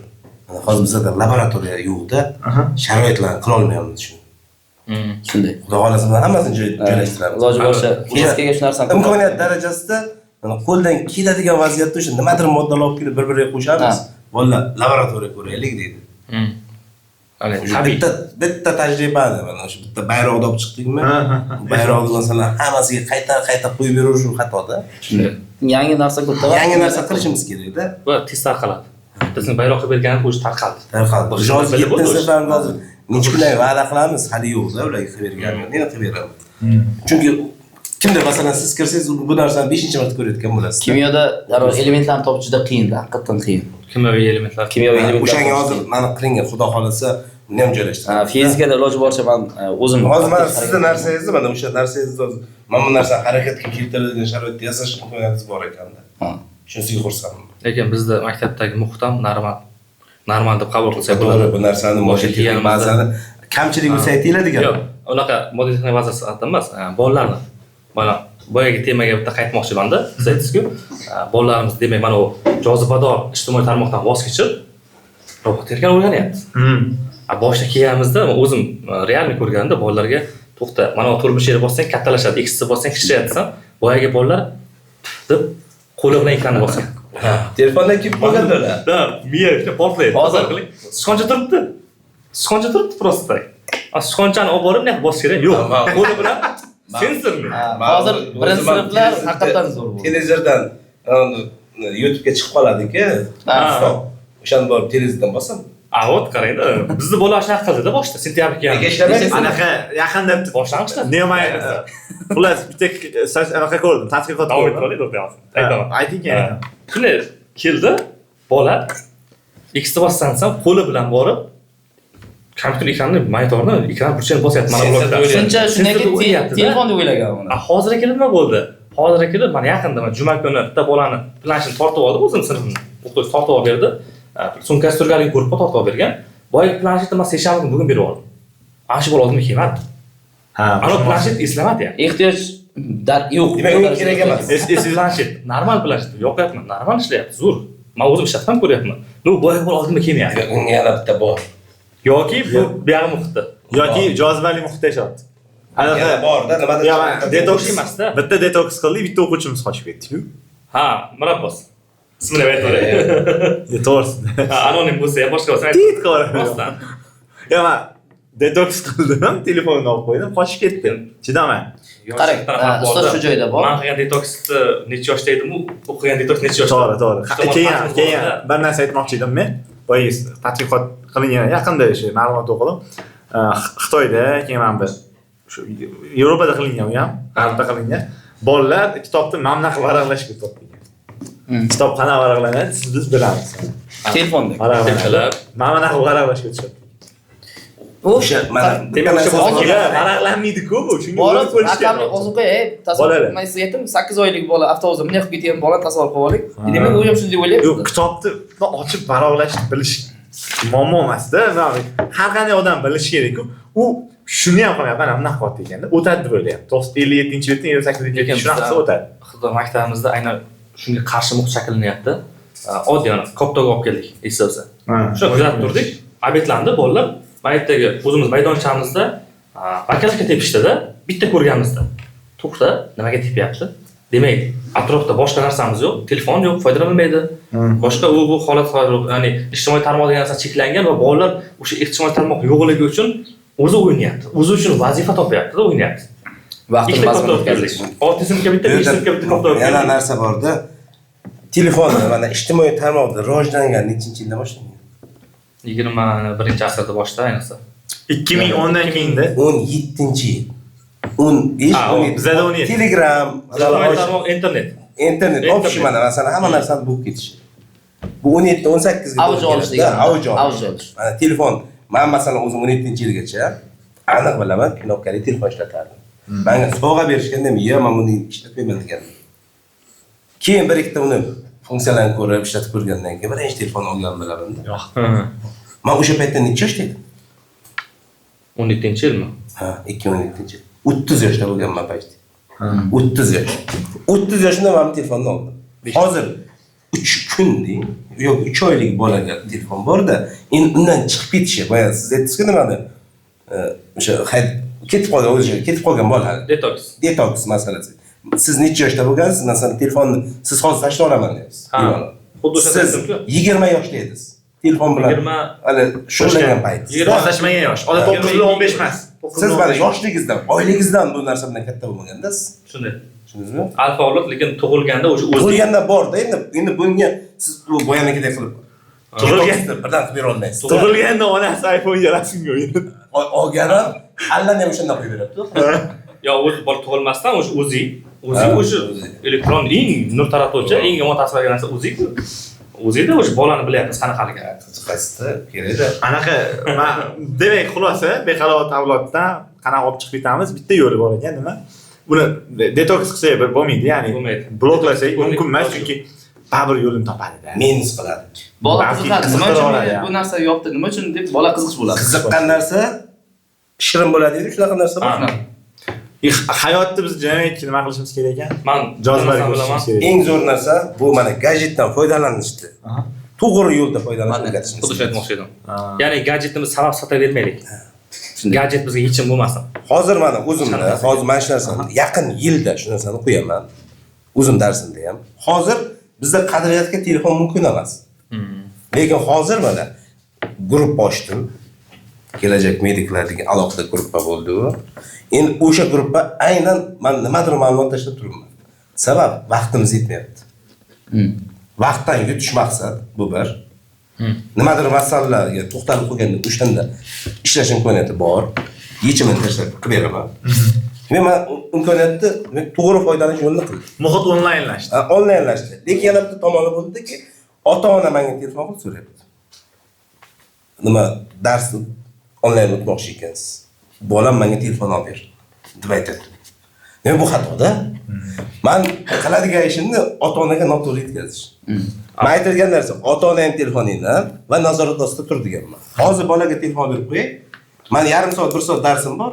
Qolgan 23 soat uxlamay bo'lsam telefonga deydi. Shunaqa deysiz aka. Biz boshqa asoslarni boshqa kelgan ota-onalar telefon qilib nimaga Telegramdan vazifa tashlamayapsan degan vaqtda daftarga yozib berib o'rganmiz desak, daftarga yozganmisizlar degan joylar bo'lgan. Shunaqa narsalar bo'lgan. O'shanaqa holatlar. Bola bor, noto'g'ri tushunadi hozirgi narsani. Bola noto'g'ri tushunadi. Unga imkoniyat qilib beramiz desak, bu narsadan to'g'ri foydalanmaydi. Bunga birinchi navbatda o'sha madaniyatni o'rgatishimiz kerak. Telefondan o'rganish madaniyatini o'rgatishimiz kerak. Shunday qilsak bo'ladi. Anaqa o'rganish deganingiz onlayn darsga kecha Coursera degan adashmasam katta sayt bor ekan. Aytgancha Ulug'bek aka bilan men onlayn birinchi dars absent bo'ldik, ya'ni qatnasholmadik. Xalqaro dars olyapmiz. Princeton universiteti, 3 ta universitet bor, Cambridge ham bor. Shu 5 tami 4 ta universitetni professorlari bizga ma'ruza qildi onlayn. Va biz ma'ruzaning oxirida, ya'ni aprel oyining oxiriga sertifikat olamiz shu universitetlardan. Biz eng qanday ustoz. Biz Princetonga borish uchun, qo'shma shtatga borish uchun $12,000 sarflamadik-da. Onlayn olyapmiz-da. Imkoniyat bor-da. Zaman bilan hamda Nima beradi? Sertifikat. Yo'q, kelajakda o'ziga nima beradi? Ancha narsa o'rganamiz ekan. Oddiy. Masalan, nima bu Milliy universitetda ustozlari bitta mavzu doirasida chiqadi, mavzu tushuntirib beradi-ku. xuddi o'shanga o'xshash holatni chet el universiteti, Princeton universiteti bizga qaysi bitta zo'r professori bitta mavzuda ma'ruza qilib beradi. Biz o'shani eshitamiz. Eshitamiz bu. Vazifa yo'q. Xuddi Faqat eshitamiz, oxirida tinglovchi tinglaganligi uchun qora tuynukka o'xshab hamma nazariyasi har xil bo'lar-ku. Qora tuynuk. Yo'q, endi ularniki endi misol uchun shunday bo'ladi. Ta'limga mavzu o'sha to'liqligicha ketadi. qarang, 5 ta universitetda eshitamiz. Men aytmoqchi bo'lganim, o'sha narsani mana bizga manfaati bormi? Ha, albatta. Manfaat bo'lmaganda biz qabulga yozilmas. Ha, shu narsani. O'sha narsani o'quvchilarimizga yoki bizga nimadir darsda tashkillashtirib bo'ladi. narsa. Yo'q, dars tashkillashtirmaymiz, lekin ulardan olgan narsamizni biz qaytadan ishlab yoki shifrlabmi, deshifrlabmi endi o'zimiz kerak joydan olib bolalarga yoki sizlarga taqdim qilamiz. Albatta, biz nimaga buni biz aytganimiz sababi qarangki, onlayn, boya Telegram onlayn dars o'tamiz. Shunchaki biz bitta raqam bilan ular bitta knopka Zoomga link orqali yoki Microsoft Teamsga link orqali kirib dars o'tyapmiz. Qayerda biz $7000 bilet olib bormayapmiz-da yoki bron qilmayapmiz-da. Hozir mana shu narsani hozir mana respublika bo'yicha o'zimiz katta bir ikkita ustozlar bilan birgalikda shu loyihani qilganmiz-da. Shu Husniddin Ergashev degan kimyogarimiz bor. Shu kishini endi asoschi deylik, shu kishi orqali bu narsani hozir respublika bo'yicha kelajak medik loyihasi ketyapti. Bu hammasi onlayn. Hamma o'sha darslarda ham onlayn o'tishdik. Boshqa narsa. Bu degani kelajakda boyagi repetitor sistemangiz bor-ku, o'sha narsa onlaynga almashib qolishi mumkin. Va onlayn ta'limda odat o'rgatish. Onlayn ta'limda o'sha narsani boshlanib bo'lgan. Hali kurslar bor-ku, baxtli oila. Ha, endi o'sha kurslar ham bor-ku, odat o'rgatilib ketdi. Hammasi onlayn dars bu yoqda ko'payadi. Siz mana men Toshkentdan ta'lim olishim kerak, lekin ish joyim Qashqadaryo. Mablag' Toshkent bilan bemalol chunki men ishimdan nima qilishim kerak hozir bu yerda. Ishimdan voz kechib ketishim kerak. Lekin o'sha narsani Toshkentdan ola olishim mumkin. Yoki Vodiydan ola olishim mumkin. Xorazm, Qoraqalpoq farqi yo'q. Qayerda bo'lsa ham o'sha bilimni olishim mumkin hozir. Onlayn orqali. Endi siz hozir Amerikada yashaysiz.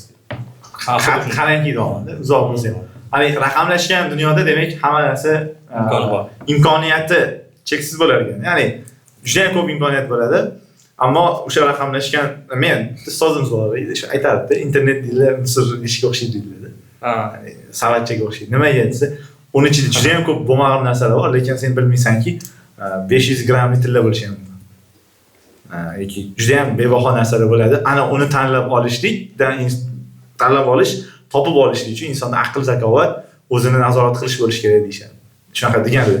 Men ham shunaqa deb bilaman. Demak, behalovat avlod uchun biz boya aytganingizdek, telefon, internet, gadjetlar madaniyati, ulardan to'g'ri foydalanishni asosiysi hayotda jozibali ko'rsatishimiz kerak deb o'ylayman. Bu menimcha hamma ota-ona bilish kerak bo'lgan hozirgi kundagi eng muhim narsa. Ikkinchi tomondan biz o'sha bolalarga va yuqorida aytganimizdek, telefondan foydalanish madaniyati dedik-ku. Bu telefondan foydalanish madaniyatini avval o'zimizdan boshlashimiz kerak. Har bitta ota-onani o'zidan boshlash kerak. Chunki uyda ota yoki ona telefonda o'ynab turib, sen o'ynama deyish u xato. O'zi o'ynamas kerak. Va yana bir tomoni borki, bolalarda telefonni berib qo'yishimiz bu biz uchun sabab bo'lmas kerak. Biz qanaqadir bolalarga sabab orqali bermaylik telefonni. Telefon o'ynab tur, darsing qil. Telefon o'ynab tur, meni chalg'itma. Telefon o'ynab tur, men borib kelay bir joyga. Yo'q, unaqa emas. Обязательно nimadir muddao bilan maqsad bilan telefondan foydalanish qo'yishimiz kerak. O'shanda so'rash qoldi hozir bola uchun. Boya aytganingizdek. Da, endi so'rash o'rniga olib qoldi-da. Mana bir kishi bilan jimam o'tiradi. Bu nuqtada qarang ustoz, so'rash degan joyingizda, ya'ni o'sha joyda bolalarni qarang, so'rash degan joyingizda. Yo, noto'g'ri emas, endi prosta aytaman. Bola o'sha joyda atrof muhit bilan tanishish kerak bo'lgan jarayonlari bor-da. O'sha jarayonda biz uni cheklab qo'yamizda ma'lum miqdorda. Ya'ni misol o'sha daraxtda yiqilib ketgan, yiqilish emas, o'sha oddiy misol hozir qish vaqtida pechka boraman uyda. Pechkaga borib teginganda, yig'laganda telefon tutamiz-ku. Keyingi safarga yana bu mana fikrini biz to'xtatib qo'yamiz-da. Pechkani olib borsam yana kuyaman degan fikr to'xtatib boryapti-da. Bu degani asosan fikrlash doiramizni to'xtatib boryapmiz degan. Biz bolaga telefon berib do'stlik emas, dushmanlik qilib boryapmiz. Endi to'g'ri. Bu tomondan o'sha telefon berish orqali kuymasligida o'rganolmayapti-ki, lekin telefondan ko'p narsa o'rganadi-ki. Bu tomondan ham foydasi bor. Bor. Ben aytganingiz tushundim. Bermaslik kerak emas, berish kerak, faqat madaniyati sabab bilan berish kerak. Hozirgi holatlarda ko'p e'tibor bersangiz, cheklolmaymiz. bolalarda nima? jizzaklik juda yuqori. Ha. Agressivniy holati yo'q. Internet qotgan. Qo'lidan telefon shunday olib qo'yingan, shunday qaraydi, yig'lash boshlaydi. Lekin nima uchun yig'layotganini o'zi bilmaydi bola. Nega yig'layotganini bilmaydi. Qaydan bilasiz? Aniqda, chunki o'ynab turgan bolani qo'lidan telefon. Bormi? Jiyanlar bor. Jiyanlarimizda shunday bo'ladi. Bolalarimiz ham jizzak bo'lib ketdi. Shunaqa, yo'q, men hozir Men bitta narsa men bolamni aytib beramiz. bitta korrelashtirgan narsa bor, correlation deydi. Borda, chunki jiyanlarni ko'rsataman-da. Sabab oqibat deydi, sabab. Korrelatsiya degan narsa kesishish. Ya'ni ikkita narsa kesishadi, chorraha degan bo'ladi. Internetni tezligi, pastligi bolalardagi jizzakilikka, psixologik zararligi va jahldorlikka ta'sir qiladimi degan tadqiqot qilgan. O'qimaganman, ko'rganman. O'sha ustuni ko'rganman Google Scholar'da, qidirganimda. Bu bo'yicha O'zbekistonda bitta komanda bilan so'rovnoma qilib qilmoqchi edik, qolib ketdik. Oddiy o'zimizga ham nimadir shoshilib turgan vaqtimizda internet shunday nimadir yuklamoqchi bo'lsak, bo'lmasa asabimizni qo'zg'aydi. Svet o'chib qolsa, Shu joyda bitta reklama qildik. Magni B6 ni. Yo'q, biz pul olmaganmiz. magniy oldi. Asab tishlantirish. Doralaylik. Borda shunday. Ha, yo'q, endi bizning maqsadimiz nimadir dori ichish emas. Maqsad. Bu prosta ikkinchi yechimda o'sha. Ya, hozir bu narsani men biologik tomondan qaraganda, bu yerda o'sha mana telefon qaysidir gormonimizga ta'sir qiladi. Ha, endi men sizga fizik holatni tushuntirib beraman. Chiqmaslikka bir ta'siri bormi? Ha, u holatlar ko'paytiriladi, fizik holatni tushuntiraman. Endi misol hozir nima asabiy bo'lib qolishining sababi? Keling, o'sha bitta nimadir yetishmasligida. telefon mayli, fizik holat bo'yicha fizik o'qitish sifatida bilan tushungan o'zim tushunchani aytaman. Birinchidan buni o'zida radiatsiyasi bor, bu bir. Bizda ko'p hollarda telefon kelganda albatta uni quloq qo'yamiz. Bu degani o'z-o'zidan miyani albatta rakka olib kelish. Ko'p hollarda bu aytilmaydi. Buni radiatsiyasi ma'lum miqdorda, misol uchun 1 yil shu bilan yursangiz siz kamida bir 2-3 marta rentgenga tushgandek bo'lasiz. Nurlanishda endi. Endi tasavvur qiling, siz buni telefonda 1 soatlab gaplashadiganlar bor, 2 soatlab quloqqa yaxshilab qo'yib gaplashadi. Bu degani o'zidan nur chiqish degani, nur albatta qayerga yaqin? Sevishganlar misol. Nur qayerga yaqin? Miyaga yaqin. Hozir ko'p kecha yaqinda internet chiqdi, 4 yoshli bolaning miyasida o'simta rivojlanishi. Bu o'simta rivojlanishi, miya rakini keltirib chiqarish. Ya'ni qo'zg'atuvchi. Ya'ni shamollash deydi-ku, issiq sovuqsi birdan shamollab qolish. Mana bu shuni qo'zg'atuvchisi bo'lib qoladi. Bu miya rakini keltirib chiqaradi. Endi ikkinchi masala bor, bizda buni zarakka qo'yib qo'yamiz. Zarakka qo'yib o'yin o'ynaymiz yoki gaplashamiz. Eng yuqori nuqtaga chiqadigan nuqtasi ana shu vaqtda. Endan keyingisi biz telefonimizni hech kimga ishonmaymiz-ku. Kechqurun uxlaganda yostiqqa qo'yib o'tiramiz. 24 qo'limizda, lekin kodlangan. Kodlangan. Hech kim ishonmaymiz. Men bitta radiatsiya deganingizga, bu gapingiz bo'ldi, hozir internetda hozir ko'rdim. Radiatsiya bo'yicha SAR deyilar ekan. Radiatsiya indeksi telefonlardagi eng radiatsiyasi yomon, ya'ni o'ta yuqori bo'lgan telefon Motorola, keyin ZTE, keyin Samsung turar ekan. Samsungning ham S24 da 126 radiatsiya va anaqada Samsung A13 da ya'ni juda ham katta radiatsiya bor ekan. iPhone 13 Pro ham eng yuqori radiatsiyalar bor ekan. Endi telefonni bu bilan bizni podkastni bu radiatsiya bor. Ha, albatta. Baribir shunga rozi bo'lib yashayapman. 24 olmoqchi edimmi? Men aytmoqchi eganim, radiatsiya bor-da, baribir bor-da. Bulardan voz kechamiz ham. Ya'ni men tavsiyam shu yerda kamroq radiatsiyasi bor telefon bering. Endi radiatsiya emas, endi davom etamiz.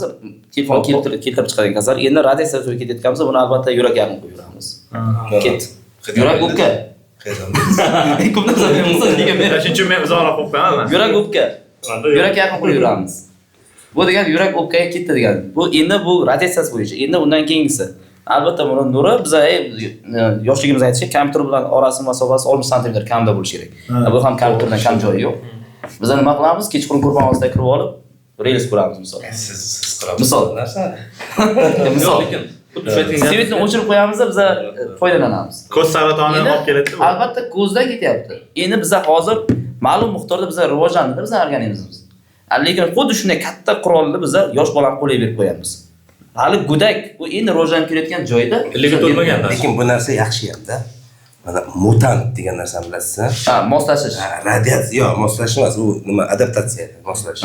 Mutant degan narsa. Jismoniy moslashish mutant. Mana radiatsiya ta'siriga chidamli bolalar. Chunki nima dediz? Jismoniy moslash. Ya nimada? O'sha ona qorniga bo'lgan paytda uni o'ziga tushiradi. Uni skrin nimadirlar bor-da, o'zini haligi tekshiruvlar. Demak, u Kerak. bola yoshligidan o'sha narsa bilan o'rgandi. Telefonga ham u moslashib qoladi. Yo'q, to'g'ri. Bundan bu yo'g'idagi bolalar o'sha hozir atrofimiz, mana telefonimiz yo'q bo'lsa, antennalar bor-ku. Maniki bo'lsa ham sizga urish mumkin. Yo'q, mumkin, lekin men aytmoqchi bo'lganim, Biz unga moslashamiz. radiatsiya bilan moslashish juda sal noqulay. Qarang, Ya lekin mutantlar hosil bo'laveradi. Miyamiz sun'iy intellekt yo'q deyapti. Siz aytgan gap yo'q deyapti, lekin ko'zga zarari bormi desam yo'q dedi. Yo'q, sun'iy intellekt haddan biroz Yo, mayli, lekin tomonni ham bilingda. To'g'ri. Mutantlarimiz hosil bo'laveradi, chunki unga moslashib boraveramiz. Adaptatsiya bo'lamiz. Mutatsiya bo'ladi. Mutatsiya bo'ladi. Mumkin. Shuning uchun mana bu narsa bo'lgan-ku oldindan. Radiatsiya ta'siridan omon qolganlargina yashab ketadi. Nima? Ukrainada bo'lgan portlash nimasida, misol Chernobil voqeasidagida. Siz foydalanyapsiz telefondan, siz foydalanyapsiz va xohlaymizmi yo'qmi, bu irsiyatga ta'sir qiladi. Yillar davomida, 20-30 yil davomida, 40 yil davomida irsiyatga ta'sir qiladi. Va sizdan tug'ilgan farzand ham sizni DNK'siz bilan tug'iladi. Sizni irsiyatizdan tug'iladi. U mana bunga sizdan ko'ra kuchliroq moslovchan va qarshilik ko'rsatuvchan, chidamliroq bo'ladi. Chidamliroq bo'ladi bu. Sizdan ko'ra ancha yaxshiroq bo'ladi. Bu gapimiz bilan telefondan foydalaning emas, telefondan foydalanish bolalarimizga o'rgatish. Xuddi foydalanish. Bemalol foydalanayotgan biz mutant ekanmiz deb chiqmasin. To'g'ri foydalanish o'rgansin, bo'ldi. Kerakli joyda, kerakli vaqtda foydalansin. Bo'ldi. Telefonga bog'lanib qolmaslik kerak. Judalar. Hozirgi bolalarimiz shunday bitta savol aytsak bo'ldi. Juda yaxshi bo'ldi. Oxirida xotima o'rnida ham aytishimiz kerak bo'lgan narsa shu. Va bundan ortiq boshqasini aytmaymiz. Ya'ni farzandingizdan telefondan foydalanish taqiqlamang. Telefondan foydalanish odobini, telefondan foydalanish kerak bo'lgan narsalarni o'rgataylik va faqat telefonda emas, ijtimoiy gadjetlardan. Foydalanishni qoidalarini chiroyli ravishda o'rgataylik va u narsani o'zimizda joriy qilaylik. O'zimizda joriy qilganimizdan so'ng farzandimiz bizdan ko'rib o'rganadi. Va kelajakda o'sha farzandimiz ham adekvat ne bo'ladi gadjetlarga nisbatan realistik qaraydi har bir narsaga. Rahmat Ulug'bek aka. Va mana shu o'rinda biz Iqtidor maktabining o'qituvchilari boshqa xususiy maktabdamisiz siz yoki davlat maktabidamisiz, iltimos o'z o'qituvchi bo'lsangiz, faningizni shunaqangi jozibali, shunaqangi chiroyli va shunaqangi qiziqarli qilib o'tingki, xuddi robot texnika ustozimizdek, shunda farzandlaringiz, o'quvchilaringiz telefonni qiziq emas, sizni faningizni qiziq deb hisoblaydi va albatta sizga darslaringizni tayyorlab kelishadi, uy-joy vazifalarini qilishadi, kerak bo'lsa kelib sizni peshonangizdan, yuzingizdan o'pib ketishadi, yaxshi ustoz bo'lganingiz uchun. Tavsiya qilardik barcha o'qituvchilarga fanlaringizni qiziqarli metodlar bilan o'tishinglarni va bu inshaalloh albatta foydali bo'ladi. Rahmat sizga. Sizlarga rahmat. Shu o'rinda endi men ham yakun bo'yicha aytmoqchiman. Ya'ni shu vatanimizni rivojlantirish uchun, O'zbekiston Respublikasini rivojlantirish uchun baribir asosan texnika nimasi juda yuqori turadi. Iloji bo'lsa farzandlaringizni ko'proq shu texnika bo'yicha asosiy baribir rivojlangan davlatga e'tibor bersangiz, texnikasi rivojlantiryapti. Harbiy sohasini olasizmi, kosmosda olasizmi, baribir texnikasi zo'r rivojlantiryapti. Farzandlaringiz ko'proq shu fizika, matematika endi qiziqishdan kelib chiqqan holatda ularni bering. Bolalar o'rgansin, ertaga rivojlanish uchun o'z hissasini qo'shish kerak. Misol uchun shu kimyo fani ham baribir hozir qo'shamiz, baribir. Kimyo ham misol Oqilig'i bermasak qayerga kimyo qo'shamiz. Kimyo, fizika, matematika deb ketib, yoqilg'i bermayapti. Bir-biriga bog'liq. Ya'ni aytmoqchi bo'lganimiz hamma fan bir-biriga bog'liq. Bizning maqsadimiz yoshlarni shu vatanimiz rivojlantirish uchun ma'lum bir hissa qo'sha oladigan darajaga chiqish maqsadimiz shu. Shunday. Sizlarga kattakon rahmat. Zo'r fikrlar bo'ldi. Rahmat. Bundan juda ham xursandmiz. Hammaga narsa manfaatli bo'lsin. Salomat bo'ling. Sog'lik olun. Johid. Rahmat sizga. Choy uchun rahmat. Alloh razı olsun. oxirida qo'limiz ushlab, deymiz.